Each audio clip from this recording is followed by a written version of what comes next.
And good evening, everybody. Welcome to our season premiere for Magic, Medicine, and Mysticism.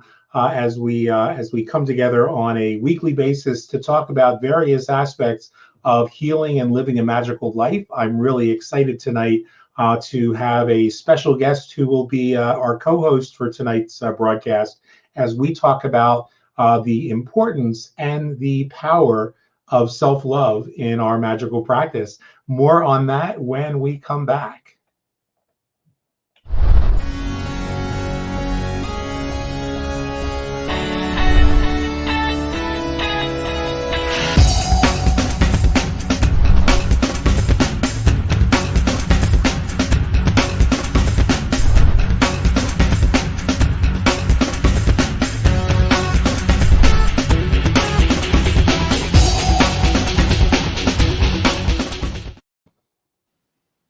And welcome back. I am glad to have on our first show. Actually, our first show was postponed last week, and so I apologize to Nicole Kincaid, who was to be our guest for that show.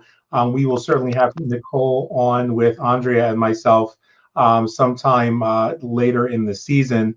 Again, I apologize for those who don't know. I had a seizure and a mini stroke at the last minute, which interrupted our plans. But tonight we've got Thérèse McQueen on as our guest. Welcome, Michael. It's your first time here, right? It is. It's my first time here, and I'm glad to be here with everybody. Hey, we're thrilled to have you here. Why don't we start since you know, a lot of the folks who are taking the Stegonaria class are familiar with you and familiar with your work and your background, but a lot of our viewers are not part of that class. So why don't you start by telling us a little bit about yourself and your tradition? So, hi, everybody. So for my tradition and where I come from, I was raised Southern Baptist, and I'm a convert to Catholicism. And at one point, I had strong inclinations towards the priesthood and the religious life. And so I entered the monastery. And so when I was in the monastery, I met a good friend who introduced me to Catholic folk magic.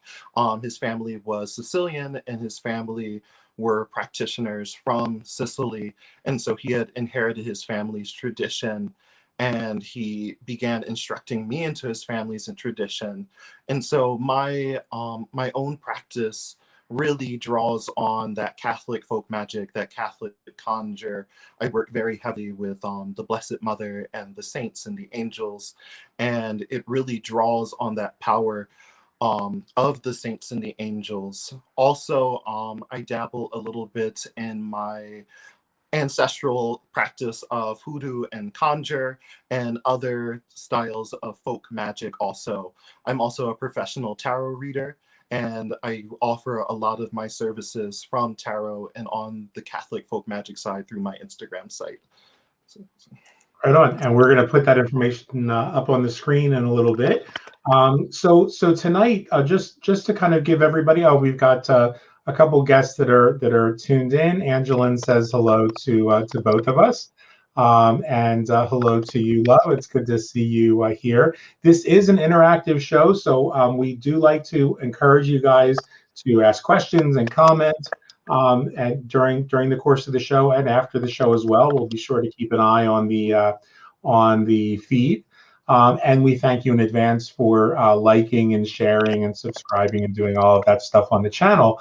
But you know, the reason that we invited Michael to come in tonight and talk with us is because for you know, many folks, this is Valentine's Day, and whether you approach that from a particular spiritual tradition or just a pop culture tradition, it's, you know, it's a time that can be both you know, nauseatingly syrupy, and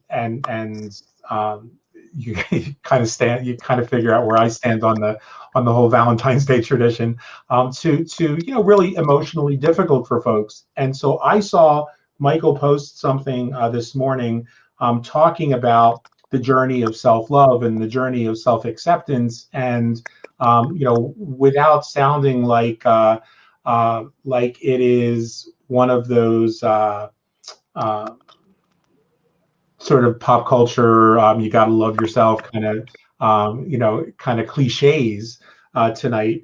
I think it really is an important topic to talk about, self-love and how that has an impact on our magical practice. And hey, Dominic is tuning in as well, as is Jason. It's good to see you guys.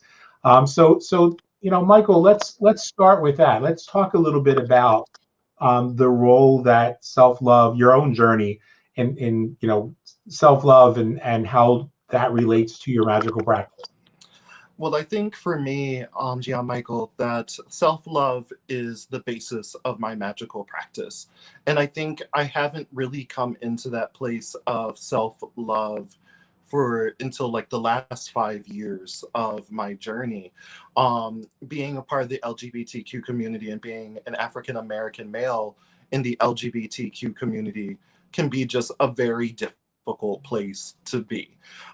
There's still a lot of racism in the community. There's still a lot of stereotypes. There's still a lot of mixed messages that are sent about self-worth, about age, about body type. And it makes it very difficult coming in as a young African-American man to really find your place in that.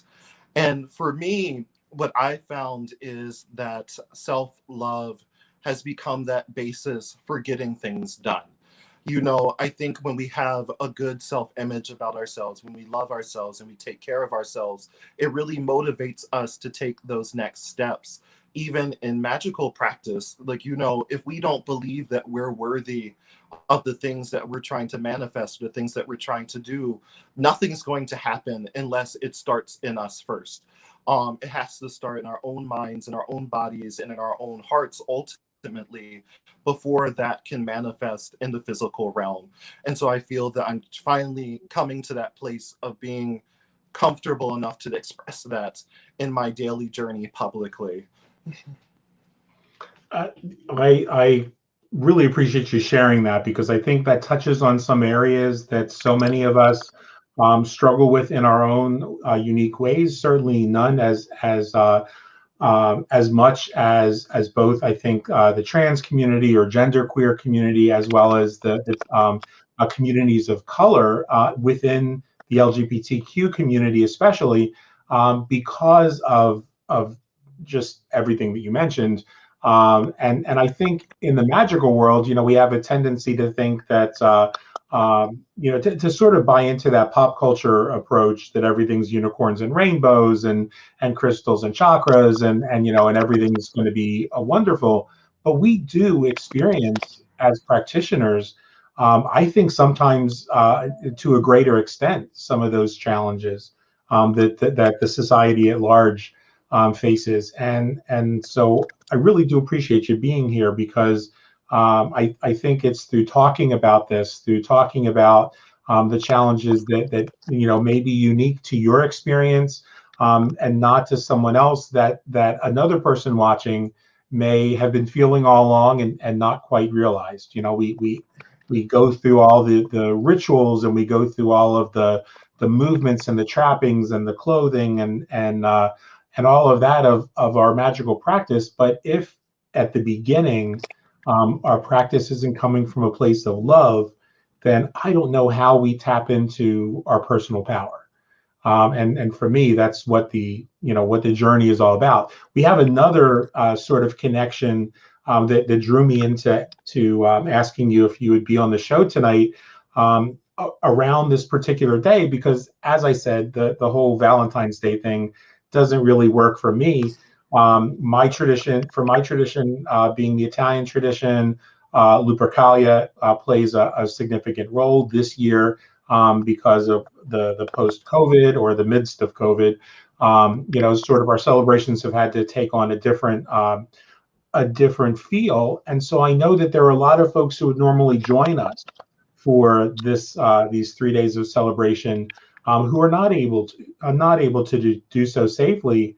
And so this year I suggested a couple things. One was for the LGBTQ community especially, and the Catholic Conjure community, We have La Madonna di Monte Vergine, whose month is celebrated this month as well, and the connections that that can have toward tapping into the mother within, and being of service and finding our light and our power in the midst of things like Candlemas and St. Bridget's Feast and the Feast of the Goddess Bridget. I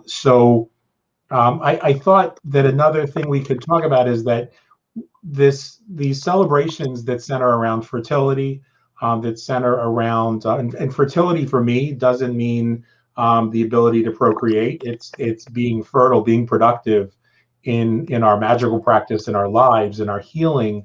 And so I wonder if you would talk a little bit about, we talked, briefly about with Uranus and Saturn being squared at this particular time, that quite often we feel that tension, that struggle that's coming up, and maybe in the midst of COVID, in the midst of everything that's going on societally, and our coming to terms with cultural bias and racism, systemic racism, and those injustices. I wonder if you would talk a little bit about what we were talking about right before the show, about that need to slow down, to kind of turn within. I keep seeing it as I meet with tarot clients, as I talk to people, this need to kind of slow down. Everybody's kind of at this juncture right now where they're either questioning their job, they're questioning their careers, they're questioning their next moves, and everybody's really feeling stuck right now. And I've always looked at these times of feeling stuck, or the times where we feel that we can't move, progress forward, that's really the universe's way of giving us a chance to really take stock of ourselves. What is it that's going on inside of us? What's going on in our head? What are our true desires? What are our true motivations? I love in Magick where it says, we need to have that intention. We need to have that solid intent. And I feel that during our day-to-day lives that we lose that intention. We kind of just go about our lives and we go about our daily routines just kind of mindlessly, and we lose that sense of intention in our lives. And so I feel that these times of slowing down is really about reassessing our passions, but it's also bringing back intention to our lives. It's bringing back, what is it that I truly desire? What is it that I truly want? And being able to put that in a way that's you can articulate that and bringing it to the forefront. And what does that look like in your magical practice? How do you bring yourself to a place of raising your awareness to intentionality? For me, in my magical practice, I think for me, it's really taking that time to sit down. And I think it's really developing the building blocks of a spiritual practice. I really think it's really about having those solid roots of a spiritual practice. For me, what brings me back to intentionality is the rosary.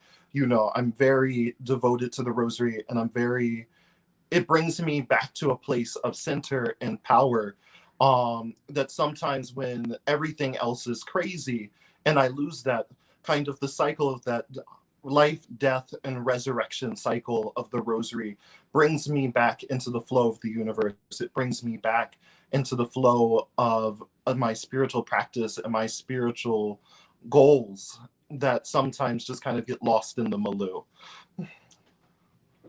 Excellent. I really appreciate that. And that's one of the things Andrea and I, as you know, did the show last year, and it was the Masca and the Mystic. And sort of our inside joke was that, folks would have to figure out which one of us was the Masca, which one was the Mystic. And the answer was both and neither. But this year, what we wanted to bring to the show was sort of opening this door to explore, magic, medicine, and mysticism, which I think is what the craft represents for all of us, and to sort of, I think, expand our horizons I know that there are some people watching this who were hurt by religion, and so they hear words like rosary and they immediately shut their minds because they haven't realized that this can be used as a tool for contemplative and mystical experiences that goes to the heart of the birth and death and resurrection cycle that life is all about. Yes. So the pagans experience that, the Christo-pagans experience that, Catholic conjure practitioners, hoodoo practitioners, and even secular practitioners like myself recognize that life is cyclical and that we can use these tools at times. At times I think we get stuck, and when we get stuck, for me, the best way to raise that intentionality or to get unstuck is to use a tool that may be out of the ordinary. So I appreciate that. And for those of you that are watching, jump in, and if you have questions or comments that you want to share, we ask two things. We ask that you not draw, not put long-winded comments because they won't fit on the screen. So keep it brief, and then you can always comment again. Feel free to share. Angeline just shared that she's been drawn to rosaries for some reason, having never been Catholic. And I think I don't know if it was you, Michael, that shared this or someone else. It might have been Dominic. It could really be anybody in my circle of tribe here. But that there's a whole phenomenon in India of people who are what we call in India, we call them malawalas.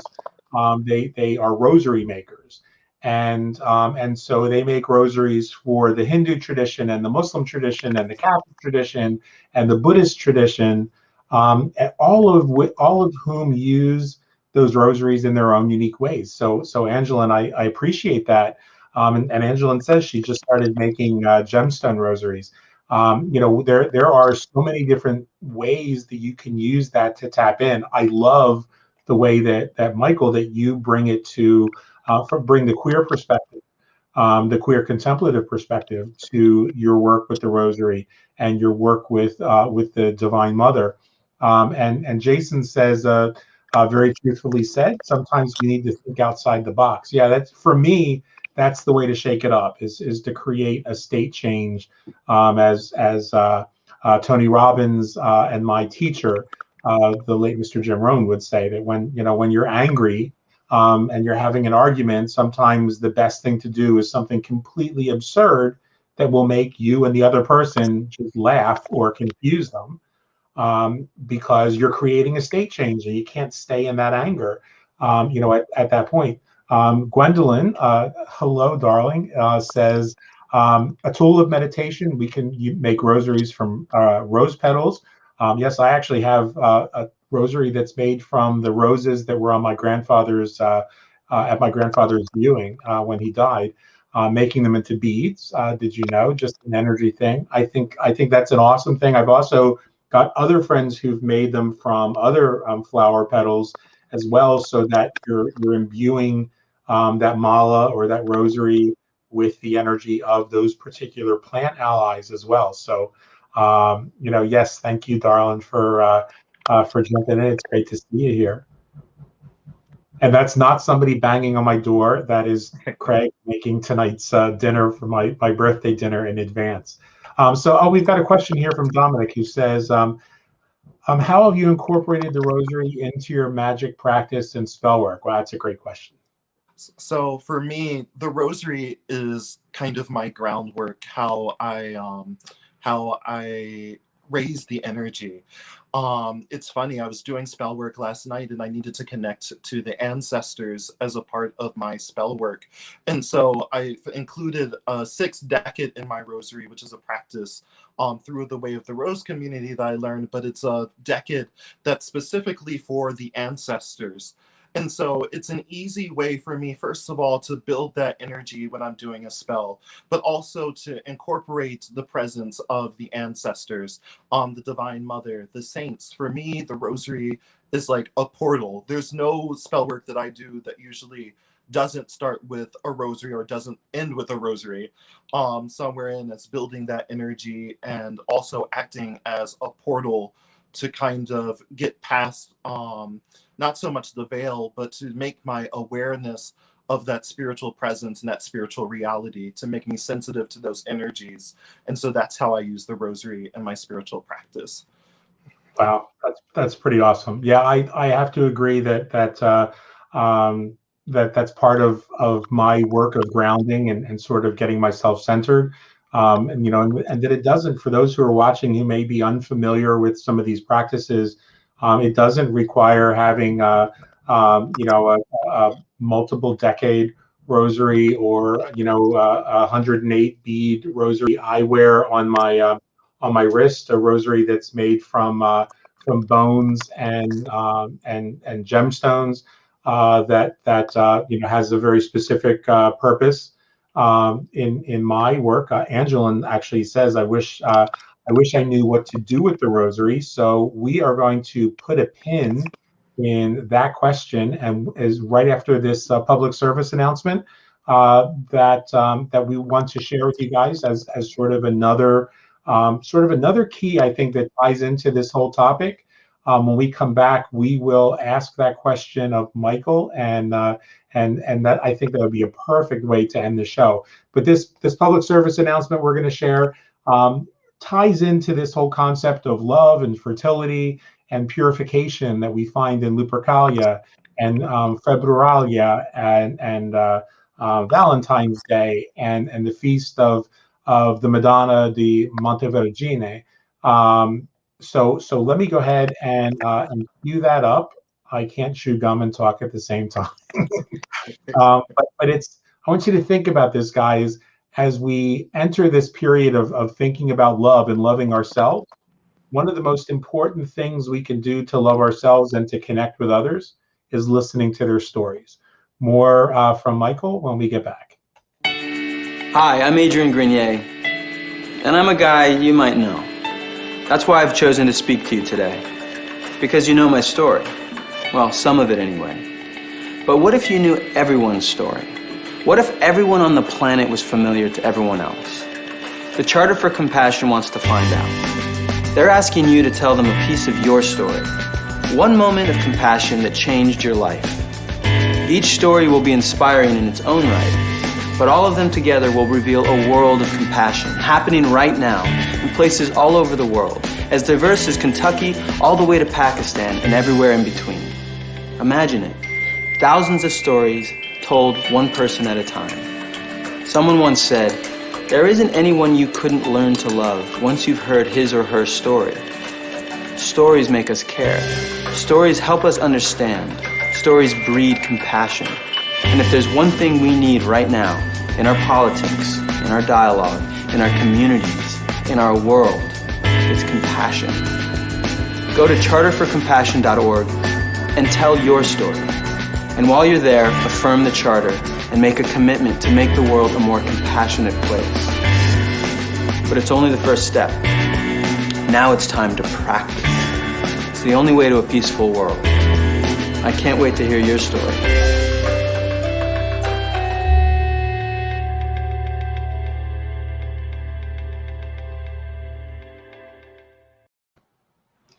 And we're back with Michael McQueen, and our topic tonight is loving ourselves and connecting to the Divine Mother within. And so our topic, as often happens in these programs, because they're unscripted, has really moved us into another part of the dialogue. Just before we went to that clip from the Charter for Compassion, and I certainly recommend that you guys go to charterforcompassion.org. And share your story and read some of the other people's stories, because it really does make a difference. It is the first step toward creating, I think, a greater connection with our community. And it is one of the founding principles behind this show. But right before we went to that break, Angelin said, I wish I knew what to do with the rosary. And then Gwendolyn offered, I've always thought of saying the rosary is opening a way to the goddess. And so I think that would be a terrific opening to hear from you, Michael, as we think of connecting with the Madonna de Montevergine, as particularly as a way of tapping into the mother who cares for and connects with and nurtures and protects even the most marginalized of her children. If you don't mind, share with us a little bit of what you do with your rosary for somebody who may be completely unfamiliar with the practice. So what the rosary is, which means garland of roses. And if you look at the history of rosaries, we see that this idea of the garland of roses goes back to connecting ancient goddesses from the beginning of time. We see the garland of roses in the cult of Isis. We see the garland of roses in the cult of Cybele. And eventually this ends up kind of moving on into the Christian phase and becomes devoted to the Madonna or the Mother Mary figure in Christianity. So what the rosary is really stringing a garland of roses of the mantra of the Hail Marys. When I think of the rosary, I think of the rosary as an umbilical cord. It's almost like an umbilical cord that connects us back to the mother, back to that mothering energy, whether it be the mothering energy within us or the mothering energy in the earth or in the universe. What the rosary really does is really connects us back to that source, back to that maternal source in the universe. And so what I do with the rosary, sometimes I just use my rosary just for comfort. I use it, I play with the beads when I feel that I need to be in that place of being mothering or mothering myself. But most of all, it's for that chanting of the mantra. It's for that chanting of the prayer to the mother. And I know in the Catholic tradition, we get hooked up with, you know, the Hail Marys and Our Fathers, but we can use that rosary and we can use that template to connect us to any of the divine feminine figures. We can insert any divine feminine name into the place of the Hail Mary and really make it our own. When it comes to the Madonna di Montevergine, I think, you know, so much of her devotion is through her title, Mama Schiavona, the slave mother. And, you know, to our American ears, like, you know, we instantly think African-American slavery. But from the Italian perspective, it's all about the peasantry. It's all about the people who do the work. And, you know, the mother puts herself into that category of the servant. And as the mother is a servant to each and every one of us, she also gives us the power to serve others. It's a power to really reach out to those who are on the margins, those who do the heavy work, those who are the outcast. And I think that what the rosary does is really gives us that emphasis for service. It gives us that emphasis to serve our fellow man, to see the divinity in each and every person. And even from a Buddhist perspective, I love the Buddhist perspective that, you know, everyone has been a mother, our mother, at least once in our lifetimes. And so to even see that mother figure in each human being and serve our mother in each human being, as the Mama Schiavona does to those who are on the margins, is really the fruit of the rosary and really the fruit of the practice. That is so powerful, and so share, if you would, because I think that that's something that resonates a lot. My sense is that in, you know, as we talked before the show, in the readings that are coming up in that we've been doing in you know, recent weeks and recent months, but especially more so now, this is a time when we can slow down a little bit. This is a time when we can turn inward and reconnect with that mother within, reconnect with whether we call her the goddess or Our Lady, or the lady, or just that feminine energy within each of us, that allows us to begin by nurturing ourselves, by loving who we are, coming to accept who we are, coming to celebrate who we are, but then extending that to loving and serving others, meeting others at the point where they suffer. And like you, I've always been inspired by the Buddhist belief that everybody has been our mother at some time. and how would we want to treat our mother and want others to treat our mother? What would we do if our own mothers were suffering?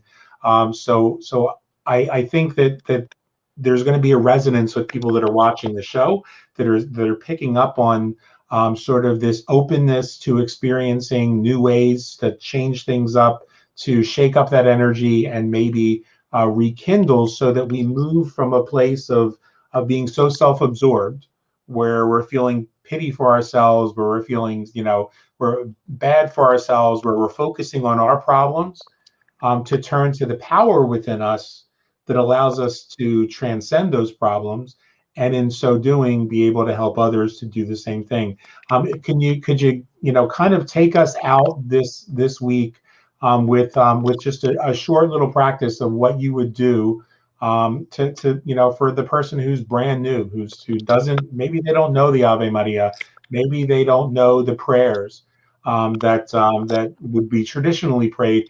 How could they use those rosaries to connect with the mother and connect with that stillness, and then take that to, as the Buddhists would say, in sort of an act of Tonglen, to take in suffering and breathe out love? I think that those who are new to the practice, or they may not know the Ave Maria, first of all, it might be beneficial to go look at it. Like, if you're not from the Catholic tradition, go look it up. Like, go find the roots and the origins of the Ave Maria, but don't get stuck in that. I think it's important to use these prayers as a template and then rework them for how they work for you. There's no rosary police. There's nobody who can tell you that your practice is wrong. So, pick an image of the Divine Mother that really resonates for you. It could be the Mama Schiavona, Mama Montevergine. It could be Isis. It could be Diana. It could be one of the million incarnations of Mother Mary that there are out there. But pick one that works for you, and then rework those prayers so that they suit your practice, and just say the mantras. Say the mantras on the beads, and really sit back and connect to that energy, connect to that presence, and connect to that source. So that would be my advice for those who are new to the practice. Thank you so much, Michael. We're trying in this new year, and I think we may actually accomplish it tonight, to try and keep these programs to 30 minutes, so that folks can watch these throughout the week as good reminders, and not be taking up a lot of people's time while still bringing the value. And you absolutely brought the value tonight. On the screen in front of you guys, we have ways, the way that you can get in touch with Michael on Instagram. He will also, under this show, go ahead and put his Facebook contact information as well. I wasn't able to link directly to your Facebook. Facebook was acting up tonight, but that way you can connect with him if you have any further questions. Michael, tell us a little bit about the services that you offer as well for some of the folks who might be watching. So I'm a professional tarot reader. Most of my services are tarot readings. You have the option of a 30 or 1 hour minute tarot reading with me. Also, during the year, I offer candle services to different saints or aspects of the Divine Mother. So that's something that, if you're interested, keep an eye out for that. But I'm always available for tarot consultations, for spiritual direction, and anything else that you might need. So don't hesitate to contact me. All right. Well, thank you so much for being here tonight. Thank you for helping us kick off the new season by taking us into that path of mysticism and that path of recentering, reconnecting, and maybe bringing in a little different perspective to this season of love that doesn't involve a box of chocolates that have probably sat in a warehouse for 2 or 3 years, from February 14th to February 14th. And I would be remiss if not tonight, to ask everybody as we close out tonight, to hold in your hearts the loved ones and the families of the 17 people who lost their lives in Parkland just a couple years ago. So tonight, as we close out, we hold those folks in our hearts and in our thoughts, particularly as our means of breathing in. Taking in the suffering and breathing out love and comfort to those folks who may need it most. Thanks for everybody watching. At the end of every show, we encourage you to stay in the moment, to be grateful for what you have. Fill that moment with gratitude, and there you'll find your power. You'll find the power to stop being a victim, to maybe find that one little thing that somebody else might need to end their suffering. And always remember, my friends, the best is yet to come. Thank you, Michael. We love you and appreciate you. Thank you so much for having me. We appreciate you as well, and we'll see you soon.